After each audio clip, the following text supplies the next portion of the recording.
Last words written in his notebook found in the Myakkahatchee Environmental Park. This development breaking just a couple hours ago, and we all know this global story centered right here in our backyard along the Sun Coast. We want to bring in ABC 7's Melissa Ratliff. She is, as you know, our digital manager, and Melissa's been working this story hard and one of the first reporters to get this information you're about to hear. So Melissa, tell us what you got. Well, I have talked to both Stephen Bertolino and it's I'm getting a little feedback here, sorry about that. And we got actually a copy of that notebook, that last written confession from Brian Laundrie that was found near his remains in Myakkahatchee Park. Now, evidence became public in this investigation, and we were told by the Petito family attorney that there was a meeting with the FBI Tampa where there was an exchange of Gabby's items and this notebook. And in this notebook, we saw Brian writing what happened to Gabby, or what he says happened to Gabby, a confession stating that this was, quote, a mercy killing. And speaking with Patrick Riley, the attorney of this family, he was incredibly upset that this had been released. He said there were 3 people in that room who had a copy of this notebook, and he had not leaked it, and Gabby's mother had not leaked it.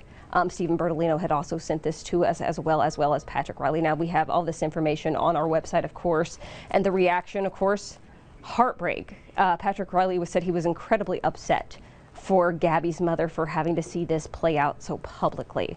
And he's calling it a mercy killing. He said, I thought this was the merciful thing to do, that Gabby had injured herself.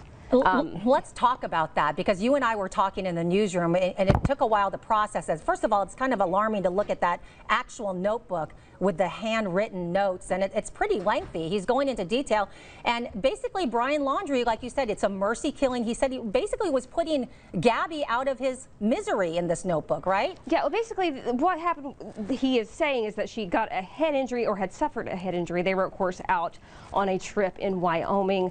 Gabby suffered a head injury, according to these notes, and that this was strictly a mercy killing. He thought he was doing a favor, but now he knew that this was not what he should have done. He felt terrible, and he, in this note, begged people not to blame his family. Obviously, there's not a lot of confirmation in terms of that from either attorney, as this is a civil suit, not a criminal case. We're just looking at this confession that we have and these details in which he said he thought this was merciful, but now he realizes he was wrong. And just reading it was incredibly chilling. Just seeing this scribbled note and how he kept saying, "I'm so sorry, Gabby." And I'm still stuck. I'm still stuck on that he did it because Gabby wanted it.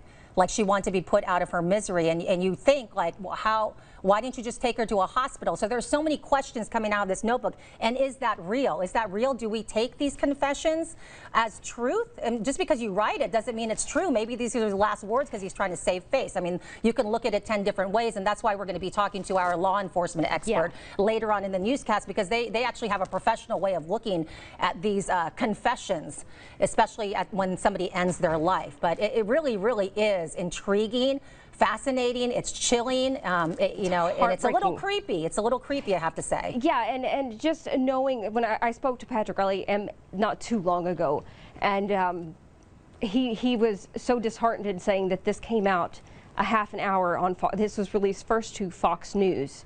And he was like, we were the only 3 people who had that copy, and I know it was not Nicole and it was not me. This did not come out on behalf of this family. But Bertolino says that this was just an exchange of Gabby's items and this notebook to make sure that both her attorney and that Gabby's mother had this. But the details are chilling.